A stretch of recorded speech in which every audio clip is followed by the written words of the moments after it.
sur ce Est-ce que que dit Olivier Faure, qui dit il y a un racisme d'atmosphère et il pointe du doigt, et c'est quand même grave comme accusation, est-ce qu'il y a Bruno Retailleau. est-ce qu'il y a un racisme dans l'atmosphère? Est-ce qu'on est, de plus en plus dans une France fracturée, dans une France où on est, les uns, contre les autres?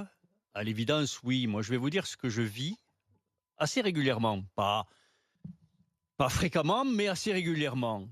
Dans ma salle d'attente, moi, j'ai des gens de toute origine, très souvent, et il m'arrive, à maintes reprises, de voir parfois des gens se lever et partir parce qu'il y a des gens de couleur dans la salle d'attente.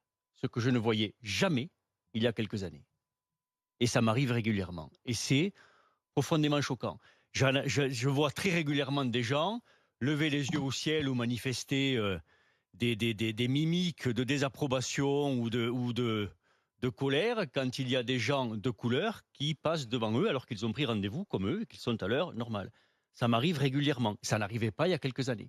Donc je pense que oui, qu'on est malheureusement dans un pays qui va mal et où il y a une France qui est contre l'autre France et où certaines chaînes, on ne les nommera pas, mais font leur beurre de cela en faisant de façon assez monomaniaque le sujet de l'immigration comme le sujet de tête de gondole en permanence, ce qui n'est pas sans conséquence sur les esprits faibles.